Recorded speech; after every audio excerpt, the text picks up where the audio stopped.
బేటా అనేటువంటి ఏ వయసు నుంచి మనం స్టార్ట్ చేయాలి? బేటాలకి మరీ చిన్న దోళ్ళు, మరీ పళ్ళు టచ్ దోళ్ళు, 2 పళ్ళు దోళ్ళు కాకుండా కొద్దిగా 4 పళ్ళు 6 పళ్ళు వయసు వచ్చిన కాంచి పన్ను నేర్పుకుంటే బాగుంటుంది బేటాలు. టైర్ ఎప్పుడు వేసుకోవాలి మనం? టైర్ చిన్న దోళ్ళప్పటి నుంచి వేసుకోవచ్చు. టచ్ పళ్ళ దోళ్ళ కానించి చిన్న టైర్ కట్టుకుని అలవాటు చేసుకుని కొంచెం వ్యవసాయం ఉంటే 2 పళ్ళు వయసు 4 పళ్ళ వయసు వచ్చేదాకా వ్యవసాయం చేసుకుని 6 పళ్ళకి వచ్చిన కాంచి బేటాలు వేసుకుంటే బాగుంటుంది. మనకి 2 ప్రధాన పంద్యాలు ఉన్నాయి. 2 ప్రధాన పంద్యాల మధ్య గ్యాప్ 2 రోజులు. మొదటి పందెం ఆడాం, 2 సోమవారం ఆడాం, గురువారం రోజు పందెం. అప్పుడు పరిస్థితి ఎలా? ఏముండదు, బేటాలు లేకపోయినా ఎద్దులు మంచిగా అయితే మేమైతే బేటా లేకుండానే పందాలు ఆడేవాళ్ళం. సోమవారం పందెం ఆడేవాళ్ళం, మంగళవారం బుధవారం గ్యాప్ ఉండే డైరెక్ట్ పందెం కాడికి వెళ్ళి గురువారం పందెం ఆడేవాళ్ళం. ఇప్పుడు మనం కనీసం అంటే వాటిని ఏ రకంగా మనం తీసుకోవాల్సి ఉంటుంది ఏంటి? ప్రయాణం అనేటువంటి 2 పందాల మధ్య సగటు దూరం ఎంత ఉండాలి? పందెం మనం చేయాల్సి ఉంటే ప్రయాణం రెండు మనకు కావాల్సిన కోర్సు చెప్పలేం. 500-600 కిలోమీటర్లు 1000 కిలోమీటర్లు 900 కిలోమీటర్లు కూడా 2 రోజుల గ్యాప్లో జర్నీ చేసి పందాలు ఆడేవాళ్ళం. రోజు ఇటు రోజు పందాలు కూడా ఆడేవాళ్ళం. 500-600 కిలోమీటర్లు జర్నీ చేసి కూడా పందెం ఆడేవి ఒకరోజు గ్యాప్తో. అదే ఎద్దులు వేడి నీళ్ళు పోసి కడుక్కోవడం, మంచి చెడ్డ జాగ్రత్త చేసుకోవడం, నొప్పులు లేకుండా చూసుకోవాలి. పందెం ఆడినప్పుడు ఎద్దుకి నొప్పులు లేకుండా మెయిన్ వేడి నీళ్ళ పోతలు పోసుకుని ఎద్దుని జాగ్రత్త చేసుకోవాలి. మనకి నవంబర్ ఆఖరి నుంచి నవంబర్ 10-15 తారీఖుల నుంచి స్టార్ట్ అవుతాయి. ఇక్కడ ఫస్ట్ మా ఏరియాలో ధర్మవరం పందెం స్టార్ట్ అవుద్ది. ఫస్ట్ పందెం అదే ధర్మవరం. అక్కడి నుంచి స్టార్ట్ అయ్యి ధర్మవరం కాడి నుంచి మళ్ళీ జూన్ 10వ తారీఖు దాకా ఉంటాయి. నవంబర్ 10-15 తారీఖుల నుంచి జూన్ 10వ తారీఖు దాకా పందాలు ఉంటాయి. శివరాత్రి దాకా చూసి ఆడేవాళ్ళం. శివరాత్రి అయిన కాడి నుంచి మానంద పందెం అయిన కాడి నుంచి వరుస పందాలు ఆడేవాళ్ళం.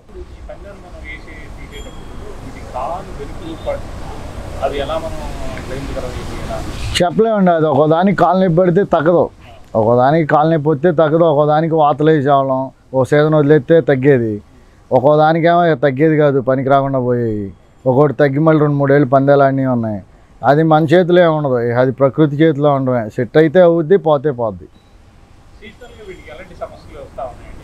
వీటికి వర్షాకాలంలో కొంచెం గురక ఒకటి, ఈ డెక్కిలకి సంబంధించి గాళ్ళు అంటారు, ఆ గాళ్ళు తగులుతాయి. ఇప్పుడు కొత్తగా ఒక 5-6 సంవత్సరాల నుంచి లూంపీ స్కిన్ డిసీజ్ అని వచ్చింది. దానికి వ్యాక్సిన్ ఈ సంవత్సరమే వచ్చింది. మేము ఆర్డర్ పెట్టాము, ఇక వారం 10 రోజుల్లో వస్తుంది. ఇక్కడ ఈ గోట్ ఫాక్స్ అని ఇప్పుడు ప్రస్తుతానికి పోయిన సంవత్సరం అంతకుముందు ఈ 2 సంవత్సరాల నుంచి డాక్టర్లు చేస్తున్నారు, కానీ దానికి ఆగట్ల. గోట్ ఫాక్స్ ఇంజక్షన్ అది గొర్రెలకి మేకలకి చేసే చేస్తున్నారు, దానివల్ల ఉపయోగం లేదు.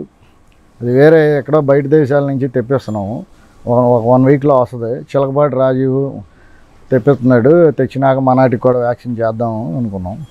ఒక వారం 10 రోజుల్లో వస్తాయి. అది ఒంటి మీద చిన్న చిన్న బొబ్బల్లాగా వస్తాయి. బొబ్బల్లాగా వచ్చి చర్మం బెందులుగా ఊడిపోద్ది.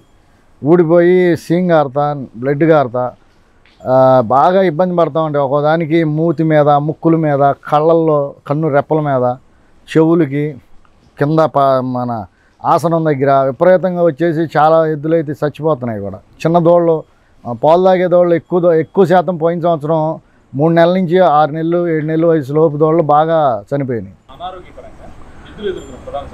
అనారోగ్యంగా అంటే నాకు పెద్దగా అనారోగ్యాలతో మేము ఇబ్బంది పడినవి ఏం లేవు, ఎందుకంటే వైద్యం మేమే సొంతంగా చేస్తాం. మాకేం పెద్ద డాక్టర్తో పని ఉండదు. ఏదన్నా ఒక బ్లడ్ టెస్ట్కి ఒక్కదానికే నేను హాస్పిటల్లో పంపిస్తాను. ఏదన్నా అర్థం కాని పరిస్థితిలో ఎట్లా ఉందో ఏంటి అనేది ఒక బ్లడ్ టెస్ట్కే పంపిస్తాము. ఆ బ్లడ్ టెస్ట్లో ఏమన్నా బ్లడ్ తక్కువ ఉన్నా కానీ, ఏదన్నా వైట్ సెల్స్ తక్కువ ఉన్నా అట్లాంటిది ఏమన్నా ఉంటే దానికి మందులు వాడతాం. మ్యాక్సిమం 99% వైద్యం అసలు మేమే చేస్తాం. నవర్లు ఆపినా, ఏదన్నా అరల పొట్ట బిగదీసినా, ఏదన్నా వైద్యం డాక్టర్తో పెద్ద పని ఉండదు. మాకు 20 ఏళ్ళలో బాగా అనుభవం వచ్చింది. డాక్టర్ కన్నా ఎక్కువ వైద్యం మేమే చేస్తాం. అది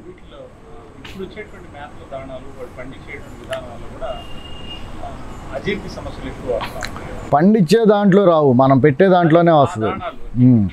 ఏంటంటే రైతు వారికి పంది పెద్దలకి పచ్చిమేత వేయరు. కనీసం రోజు 5-6 కేజీలు అన్న పచ్చిమేత ఏదో టైంలో వేయాలి. అసలు వేయరు. ఈ అచ్చంగా ఈ ఓవర్ హీట్ అయిపోయి లోపల అరల పొట్ట బిగి తీసేద్ది. ఉలవలు వేడి, మన నువ్వుల శుద్ధ వేడి, బాదం పప్పు తేనె పెడతారు, అది వేడే, ఒరిగడ్డి వేడే, ఎండు సొప్ప వేడే, అన్ని వేడి వస్తువులే. మనం సలవకు పోసేదల్లా ఒక రాయి దావా. ఇన్ని వేడి వస్తువులు పెట్టి ఆ ఒక్క రాయి దావకి బాడీ కూల్ అవ్వదు. అవకేమవుద్దంటే లోపల ఓవర్ హీట్ పెరిగే కొద్దిగా లోపల డైజెషన్లో ప్రాబ్లం వచ్చి అరలపొట్ట బిగదీసిపోద్ది. అరలపొట్ట బిగదీసుకున్నప్పుడు దానికి వైద్యం వీళ్ళకి చేతగా అరలపొట్ట బిగదీసినప్పుడు ఎద్దుకు అసలు ఏమీ పెట్టకూడదు దాన. అది 5 రోజులు అవునాయి, 6 రోజులు అవునాయి, 8 రోజులు అవునాయి, 10 రోజులు అవునాయి, ఒట్టెద్దును వదిలేసేయాలి. అసలు దాని ఇష్టం వచ్చినట్టు అది వంగుని మేత తినేదాకా దానికి అసలు ఏమీ పెట్టకూడదు. దానికి ఆరోగ్యానికి అరలపాటు బెగదీసినప్పుడు మెయిన్ పేడకడి ప్రాబ్లం అవుతుంది ఎద్దులో. ఆ పేడకడి ఎద్దు ఫ్రీగా ఏత్తం అయ్యేదాకా దానికి దానా పెట్టకూడదు. పేడకడి వేస్తుంది, అది ఎంత కొద్దిగా వేస్తుంది. అది దాని అంతటికి అది మేత తిని ఫ్రీగా అయ్యేది మనకు అర్థమైపోద్ది రోజు చూసేవాళ్ళకి. అది ఫ్రీ అయ్యేదాకా అసలు దానా పెట్టకూడదు. ఎద్దు తగ్గిపోద్దని రైతులు తెలియక ఓవర్గా పెట్టి ఏదో చేద్దామని 2-3 రోజులు ఆగి మళ్ళీ దానాలు పెడతారు. దానివల్ల తప్పులేదు. 5-6 రోజులు దానా లేకపోయినా పెద్దగా ఏం కాదు. ఎద్దు ఎమ్మటే రికవరీ అవుతుంది లేట్ అవ్వకుండా. పెడితే 4 రోజులు వెనకపోద్ది.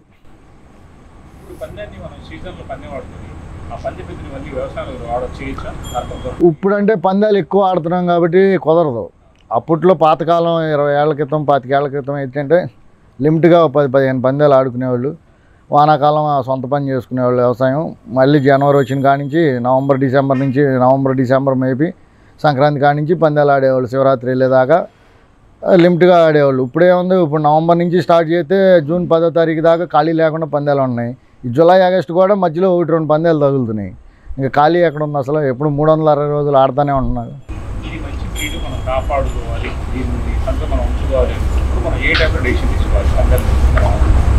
బ్రీడ్ని కాపాడుకోవాలంటే బ్రీడ్ డెవలప్ చేసుకుంటా శ్రమం తీసుకుని దాన్ని డెవలప్ చేసుకుంటామే కానీ దాన్ని ఈ టైం ఆ టైం అనేది ఏమి ఉండదు.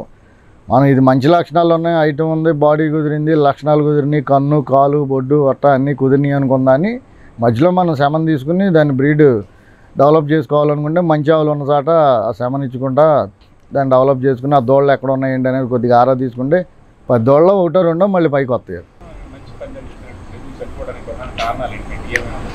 ఈ ఆరోగ్యాలు తెలియదండి.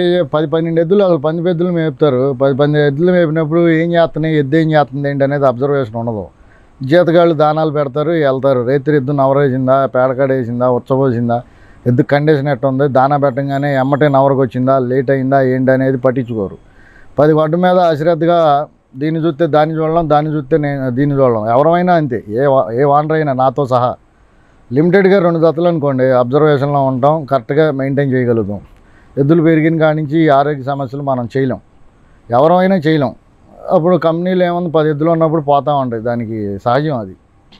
లిమిటెడ్గా 1 జత 2 జతలు మేపినవాడు అండి అబ్జర్వ్ చేస్తాడు. సబ్జెక్ట్ తెలిసినాడు ఏంటంటే దాన్ని ఎమ్మటే కనిపెట్టుకుని బాగు చేసుకోగలుగుతాడు. ఈ 10 ఎద్దుల మీద ఏంటంటే ఎడాపెడా ఏదో చేస్తారు, పోతాయి. అసలు డీవార్మింగ్ ప్రతి 3 నెలలకు ఒకసారి ఇవ్వాలండి. మేము ఒక రకం చెయ్యం, నేను లిక్విడ్లే వాడతాను. ఈ నెలలో ఒక రకం వాడితే మళ్ళీ 3వ నెలలో ఇంకో రకం వాడతాం. మళ్ళీ ఈ నెల వాడింది మళ్ళీ 6వ నెలలోనో ఎప్పుడో వాడతాం. మిగిలితే మిగలలేదు అనుకోండి మళ్ళీ వేరేది ఎప్పటికప్పుడు మారుతూ ఉంటాం. 3 నెలలకు ఒకసారి డీవార్మింగ్ కంపల్సరీ ఇవ్వాలి. ఇచ్చినప్పుడు ట్యాబ్లెట్ రూపంలో కానీ లిక్విడ్ రూపంలో కానీ దాన్ని బట్టి చూసి ఇచ్చుకుంటూ ఉంటాం. ఒకసారి ఇచ్చింది రెండోసారి మళ్ళీ అదే ఇస్తే పని చేయదు, ఎప్పుడు మార్చుకుంటూ ఉండాలి. అది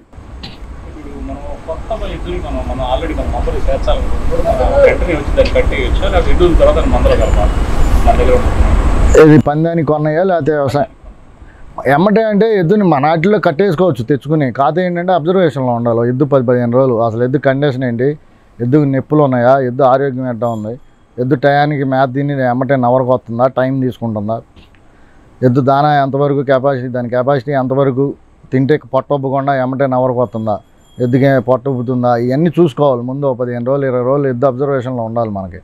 ఎద్దు కండిషన్ ఎట్లా ఉంది, బేటా వేసిన రోజు ఎట్లా ఉంటుంది, బేటా అయిన రోజు ఎట్లా ఉంటుంది, దాని మంచి ఏంటి చెడు ఏంటి అన్నీ జాగ్రత్తగా చూసుకోవాలి.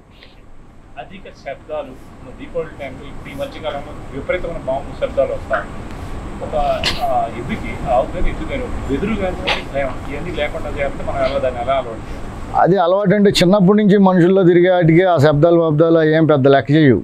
ఈ కట్టేయకుండా ఉంటాయి, ఫాముల్లో ఉంటాయి. మన గవర్నమెంట్ గుంటూరు చింతలదీవి అట్లాంటి ఫాముల్లో ఉంటాయి. అట్లాంటి వాటికి టపాకాయలు పేలితే బెదిరి దూకుతూ అలాంటివి చేస్తాయి.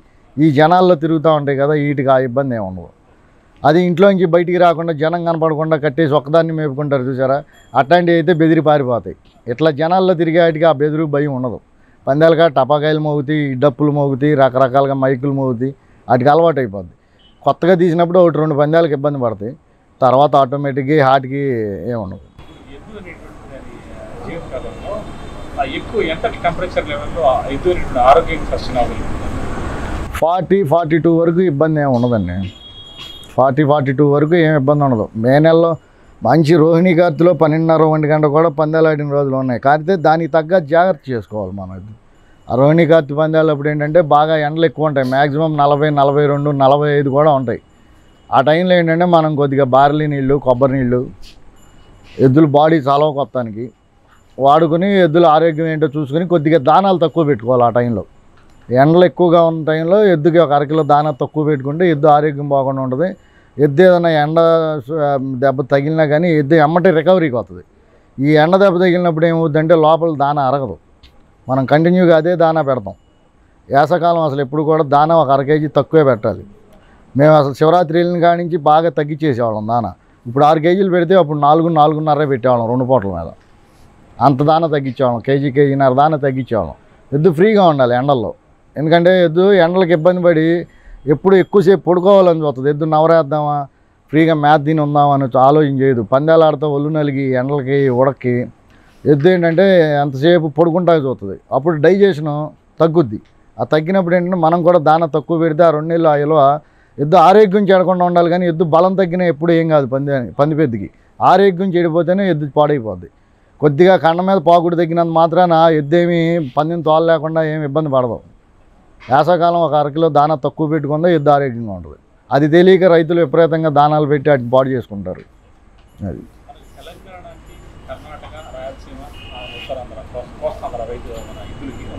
తేడా అంటే ఇటు తూర్పున మేము అచ్చంగా 2 పూటలు ఉలవలు వేసేవాళ్ళం. 10-12 ఏళ్ల క్రితం కూడా వాళ్ళకి జొన్న అన్నం అని, కొర్ర అన్నం అని అయ్యే మేపేవాళ్ళు. కానీ ఉలవలు బాగా తక్కువ. ఇటు ఈ తూర్పున కృష్ణా జిల్లాలో ఇక్కడి నుంచి నేర్చుకుని ఈ నువ్వుల సుద్ద ఒకటి, ఉలవలు ఒకటి, ఇవన్నీ వాళ్ళు మన చూసి అటు రాయలసీమ వాళ్ళు కానీ తెలంగాణ వాళ్ళు కానీ వాడుతున్నారు. కానీ అంతకుముందు ఏంటి ప్రకాశం జిల్లా వాళ్ళు అచ్చంగా తెల్లదోనలు వేసేవాళ్ళు, కడప జిల్లా వాళ్ళు కొర్రపిండి వేసేవాళ్ళు, మన తెలంగాణ వాళ్ళు అయితే అసలు వాళ్ళు అయితే జొన్నలు సజ్జలు ఏవి పడితే వాళ్ళు అసలు ఏది వేసేవాళ్ళు కూడా తెలిసేది కాదు. ఇటు గుంటూరు కృష్ణా జిల్లా వాళ్ళే కొద్దిగా 2 పూటల ఉలవలు వేసి మమ్మల్ని చూసి నువ్వుల సుద్ద నాకు తెలిసి 8 ఏళ్ల క్రితం దాకా రాయలసీమ వాళ్ళకి అసలు నువ్వుల సుద్ద ఏంటో తెలియదు. ఇటు తిరిగి 10 సంవత్సరాల లోపు నుంచే నువ్వుల సుద్ద ఏంటో తెలిసి అది కూడా ఇక్కడి నుంచి ఆడించుకుని తీసుకెళ్తారు ట్రాన్స్పోర్ట్లో. ఇప్పుడు అన్నీ మార్పులు వచ్చినాయి. ఇప్పుడు అందరూ అన్నీ వాడుతున్నారు. యూట్యూబ్ ఛానల్స్ వచ్చినాక ఈ 10 ఏళ్ళ నుంచి అన్నీ బయటకు వచ్చేసినాయి. ఎవరేం వాడుతున్నారు ఏంటి ఫోన్లు పెరిగిపోయినాయి.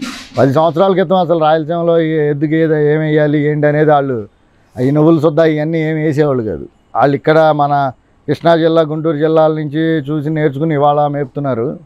అప్పట్లో అసలు వాళ్ళకి అవన్నీ తెలిసే కాదు.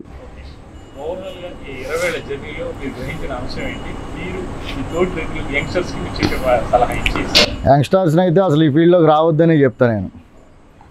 వచ్చి పాడైపోతుంది తప్ప వాళ్ళ అనుభవం వచ్చేలోపు వాళ్ళ ఆస్తులు పాడు చేసుకోవడం తప్ప ఏం లేదు ఇక్కడ. అదో సరదా ఉన్నప్పుడు సరదాగా ఒక జతను పెట్టుకోవాలి. 4-5 జతలు పెట్టి ఊరికినే పాడు చేసుకోవడం తప్ప ఒక జత సరదా తీరుతాయి. 4 జతలను పెడితే సరదా తీరదు, అన్ని రకాలుగా నష్టపోతారు. నేను పందాలు తోలేను, అన్నీ మంచి పందాలు తోలే. నేను 3 స్టేట్లలో పెద్దరాళ్ళు అన్నీ తోలే. నేను ఏదో సంబంధిద్దామని సరదాగా సంబంధించాం. అది కూడా సక్సెస్ అయింది. మళ్ళీ ఫ్రెష్గా మేము ఏదో సరదాగా మన దొడ్డో తయారు చేసి ఆడదాం అన్నట్టు పెట్టాం. ఎద్దులు మంచిగా ఉన్నాయి. ఇప్పుడు నా దగ్గర 3 జతలు మంచిగా ఉన్నాయి. నేను నిదానంగా వచ్చిన కాడికి ఆడతాం. మేమేమో ఎగబడి లోగల్లాగా కొని ఆడాల్సినంత అవసరం లేదు. మేము దేశం అంతా తెలుసు, మాకు పేరు వచ్చింది. ఇంక సరదా ఉంది కాబట్టి ఏదో ఉంచాం. ఇంకా టైం రోజున అయ్యే తోలుతాయి.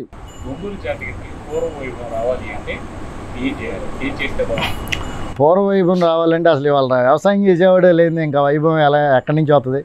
ఇవాళ మేపేవాళ్ళు తక్కువైపోయారు కదండి. ఆవులను మేపేవాళ్ళు కానీ ఎద్దులు మేపేవాళ్ళు కానీ తక్కువైపోయారు. ఈ పందాలు ఉండబట్టి ఒంగోలు జాతి ఎద్దులు ఇంకా ఈ మాత్రం కనబడుతున్నాయి. లేకపోతే ఎప్పుడో కనుమరుగైపోయాయి. వ్యవసాయం చేసి నాగలు దున్ని వ్యవసాయం చేసి ఇవన్నీ ఎప్పుడో పిచ్చి రోజుల్లో 20 ఏళ్ల క్రితమే అయిపోయింది. ఇప్పుడు ఈ 10 ఏళ్లలో అసలు బాగా అడుగంటిపోయింది. ఇంకా వచ్చే 5-6 ఏళ్లలో అసలు ఈ యూట్యూబ్ ఛానల్స్లో చూసుకోవడమే కానీ రేర్గా ఉంటాయి. ఎవడన్నా ఇట్లా కంపెనీలు పెట్టి 10 ఎద్దులు మేపితే రావాల్సిందే కానీ రైతువారీగా అనేవాడు అసలు రైతువారీ మేపే పరిస్థితిలో లేదు. ఇవాళ అన్నీ పెరిగిపోయినాయి.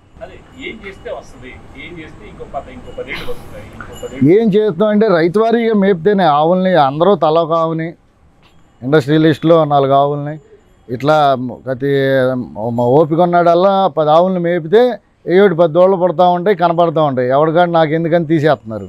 తీసేసినప్పుడు ఇంకెక్కడి నుంచి వస్తాయి? మొత్తం కలకత్తా, కేరళ వెళ్ళిపోతున్నాయి. ఇది